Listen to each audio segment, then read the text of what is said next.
Krakshalo Katal Law and Acted Kajam not to unite that Parliament LP Rahul Gandhi not to unite Kotuna Roni Panda Klaika Haste BJP Kasku Rajibata Taje Oshali Kotuma Roni Pandao Bilogi Manjaka BJP ni Mukopatra Haigaba Board Media Cell in charge Tuni Chorkana Kobi Puri Adaro গতকাল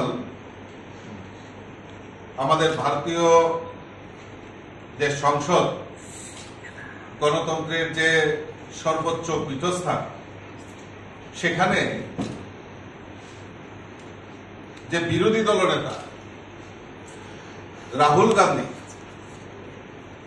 এই সংসদে দাঁড়িয়ে একটি মিথ্যাচার একটি বক্তৃতার মাধ্যমে মিথ্যা এবং হতাশা এবং তত্ত্ববিহীন কথাবার্তা উনি পরিবেশন করেছেন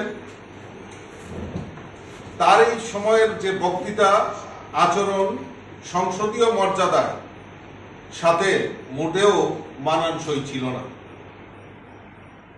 সেখানে এই লোকসভার আলোচনা রাষ্ট্রপতির ভাষণের উপর হচ্ছিল কিন্তু রাহুল গান্ধী বিরোধী দলনেতা উনি সেখান থেকে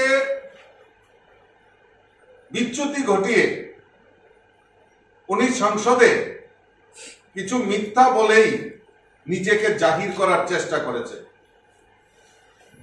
উনি সেদিন উনার যে বক্তব্য সেই বক্তব্য হিন্দুদের চরম অপমান করেননি তাদের সহিংস্র এবং ঘৃণ্য ও মিথ্যাবাদী বলে অবহিত করেছেন আমরা ভারতীয় জনতা পার্টি তার ধিক্কার জানাই তার পাশাপাশি কংগ্রেসের যারা সিনিয়র নেতা সিনিয়র লিডার রয়েছেন তাদের কাছে আবেদন রাখবো যে রাহুল গান্ধীকে অন্ততপক্ষে এই সংসদীয় মর্যাদা যাতে উনি বজায় রাখেন আচরণ বিধি যাতে ঠিক রাখেন তার জন্য ওনাকে শিক্ষা দেওয়া দরকার কারণ উনি 2004 সাল থেকে ওনার কোনো সাংবিধানিক পদ ছিল না তখন উনি যে আচরণগুলি করতেন নাটকীয় কায়দায় হোক বা হাস্যকর কায়দায় হোক সেটা ওনার শোভা পেত কিন্তু এখন উনি একটা সাংবিধানিক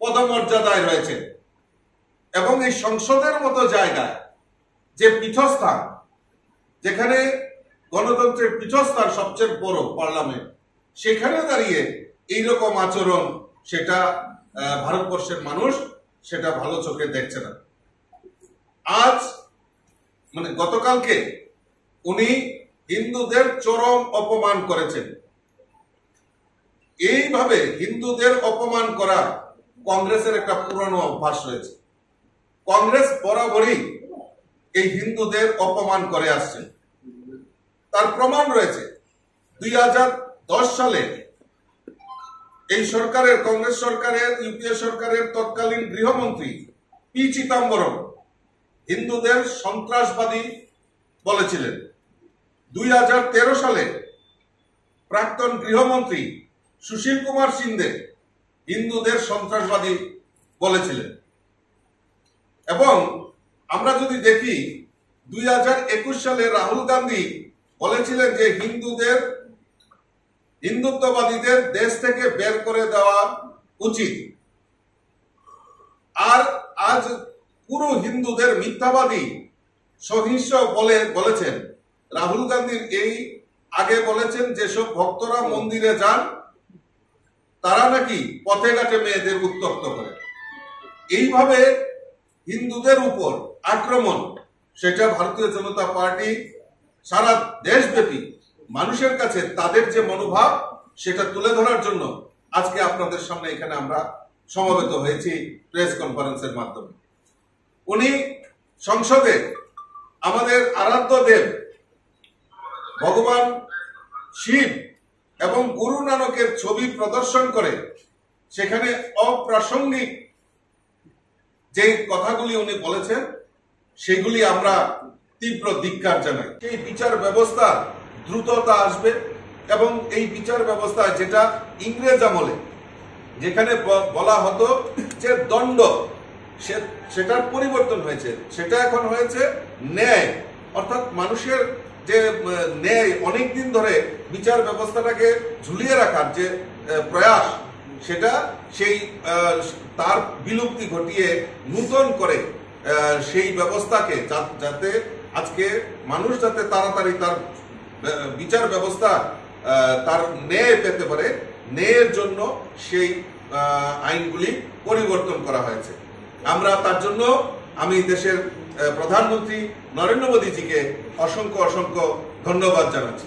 তাতে বিচার প্রক্রিয়া দ্রুততা যেরকম আনবে, প্রযুক্তি ব্যবহার, আগে আমরা একটা সময় দেখতাম তারিখ পে তারিখ এরকম চলে যেত, তাতে যারা ন্যায়ের জন্য আবেদন করত তারা যেরকম বিচ্যুতি, তারা যেরকম সেখানে মানে ন্যায়ের জন্য দীর্ঘদিন ধরে অপেক্ষা করতে হতো, এবং যারা দোষ করত তারাও ওই তারিখ পে তারিখ তারা পার পেয়ে যাওয়ার একটা বন্দী হতো।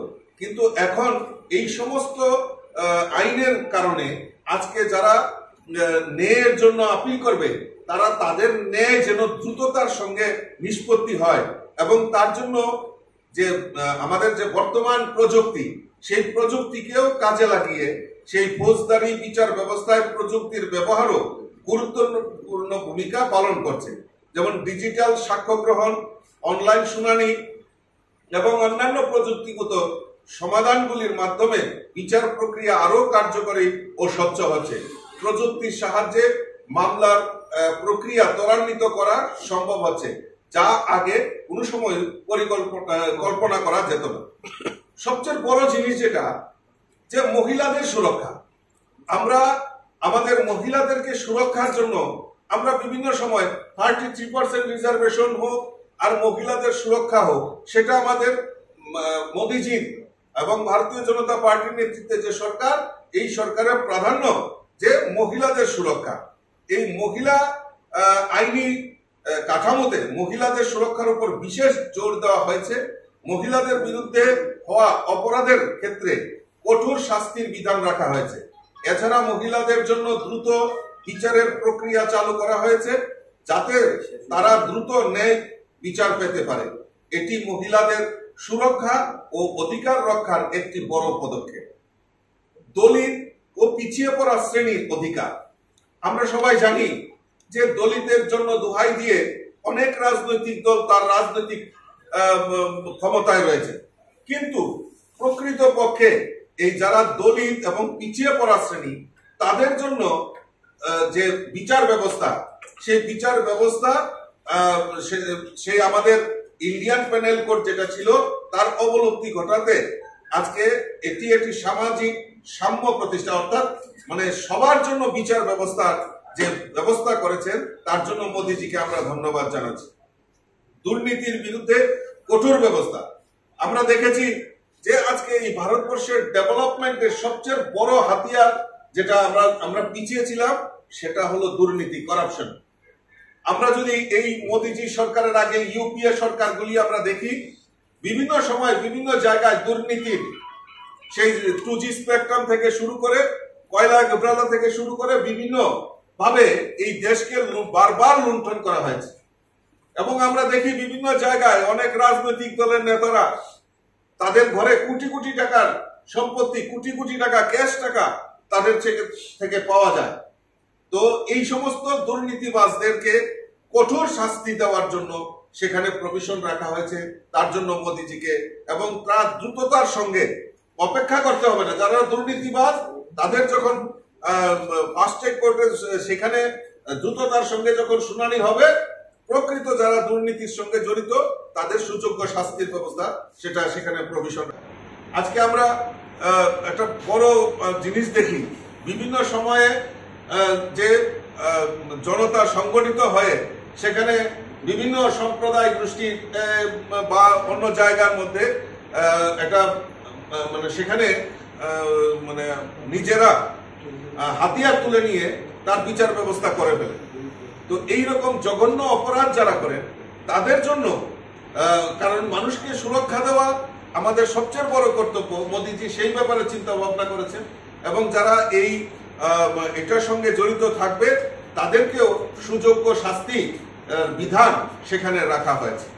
তো এই যে বিচার ব্যবস্থার আমূল পরিবর্তন, অর্থাৎ ফৌজদারি বিচার ব্যবস্থা যে একটা পরিবর্তন করিয়েছে, অর্থাৎ ভারতীয়ত্ব বোধ এবং এই ইংরেজদের 150 বছরের যে ছাপ আমাদের এই পার্লামেন্টে রেখে গেছিল, আমাদের এই সংবিধানে রেখে গেছিল, তার পরিবর্তন করে নতুন ভাবে সেই চিন্তা ভাবনা হয়েছে। তার জন্য আমি দেশের প্রধানমন্ত্রী নরেন্দ্র মোদীজিকে অসংখ্য ধন্যবাদ জানাচ্ছি। তার পাশাপাশি আপনারাও এখানে সমবেত হয়েছেন, আপনাদেরকেও ধন্যবাদ জানাচ্ছি। নমস্কার। দেবতার কথা উল্লেখ করেছেন, কিন্তু কেন তিনি লোকসভার ঈশ্বরের নামে শপথ নেননি? আমরা যদি দেখি 2014 সালে উনি ঈশ্বরের নামে শপথ নিয়েছেন, কিন্তু 2014 থেকে 2024-এ এমন কি পরিবর্তন হলো যে উনি ঈশ্বরের নামে উনি শপথ নেননি, সত্যবাদিতার পক্ষে উনি সেখানে শপথ নিয়েছেন। আমরা যদি দেখি উনি গতকালকে অগ্নিবীরের মতো কথা, অগ্নিবীরদের কথাও উনি তুলে ধরেছেন এবং সেখানে মিথ্যাচার উনি বলেছেন। উনি বলেছেন যে সেখানে অগ্নিবীর পরিকল্পনায় শহীদদের কোনো ক্ষতিপূরণ দেওয়া হয় না, কিন্তু এটি একটি বড় মিথ্যা কথা। মাননীয় প্রতিরক্ষা মন্ত্রী শ্রী রাজনাথ সিংজি তৎক্ষণাৎ রাহুল গান্ধীর এই মিথ্যাচার উন্মোচন করে বলেছেন যে অগ্নিবীর পরিকল্পনায় শহীদদের 1 কোটি টাকা দেওয়ার সহায়তা দেওয়া হয়। এটা প্রথমবার নয় যে কংগ্রেস সেনাবাহিনী নিয়ে প্রশ্ন তুলেছেন। কংগ্রেস পার্টি এর আগেও সেনাবাহিনী নিয়ে প্রশ্ন তুলেছেন এবং দেশকে বিভ্রান্ত করার চেষ্টা করেছেন। তাই আমরা আজকে দাবি রাখছি যে এই রাহুল গান্ধীকে এই অসাংবিধানিক চর্চার জন্য উনাকে সংসদে করজোড়ে ক্ষমা চাইতে হবে, নাইলে দেশব্যাপী ভারতীয় জনতা পার্টি তাদের যে বক্তব্য সেটা ভারতীয় জনতা পার্টি সমস্ত মানুষের কাছে পৌঁছে দেওয়ার ব্যবস্থা করবে। আমরা সবাই জানি যে কৃষক আমাদের কাছে একটা অন্নদাতা। রাহুল গান্ধী এই কৃষকদের এমএসপি প্রদানের নিয়েও উনি প্রশ্ন তুলেছেন। কেন্দ্রীয় মন্ত্রী শ্রী শিবরাজ সিং চৌহানজি এই মিথ্যা উন্মোচন করে দেখিয়ে যে এমএসপিতে ক্রয় চলছে তা পরিষ্কার সেখানে রেখেছেন।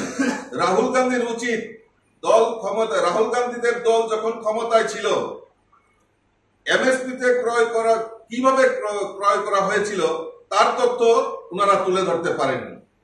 কাজেই আমাদের দেশের অন্নদাতা, আমাদের দেশের যারা সেনাবাহিনী, আমাদের যারা সুরক্ষা দেয়, তাদের বিরুদ্ধেও মিথ্যাচার এই সংসদে উনি তুলে ধরেছেন। তার জন্য আমরা চাই, এবং সবচেয়ে বড় জিনিস যেটা যে হিন্দুদের ভাবাবেগের উপর উনি আঘাত এনেছেন, তার জন্য সংসদে দাঁড়িয়ে উনার করজোড়ে ক্ষমা চাওয়ার জন্য আমরা দাবি রাখছি। গতকালকে আপনারা জানেন যে আমাদের নতুন ফৌজদারি ব্যবস্থা আচারসংহিতা, তো সেটা চালু হয়েছে 1 জুলাই থেকে। আমরা সবাই জানি যে ইংরেজদের তৈরি 1860 সালে ইন্ডিয়ান পেনেল কোড, দণ্ড বিধি, এবং 1872 সালে ইন্ডিয়ান এভিডেন্স অ্যাক্ট এবং 1898 সালের ক্রিমিনাল প্রসিকিউশন অ্যাক্ট বাতিল করে ভারতের সংসদে যেটা পাশ করা হয়েছে নিজস্ব ভারতীয়ত্ব বোধে। কারণ 150 বছর ধরে এই ইংরেজি প্রথাই দেশের বিচার ব্যবস্থা চলছিল, যা দেশের প্রধানমন্ত্রী নরেন্দ্র মোদীজির নেতৃত্বে সরকার সেখানে তার পরিবর্তন করেছে। সেখানে কি হয়েছে? ভারতীয় ন্যায় সংহিতা, ভারতীয় সাক্ষ্য অধিনিয়ম, ভারতীয় নাগরিক সুরক্ষা সংহিতা গতকাল 1 জুলাই থেকে তা কার্যকর হচ্ছে। তাতে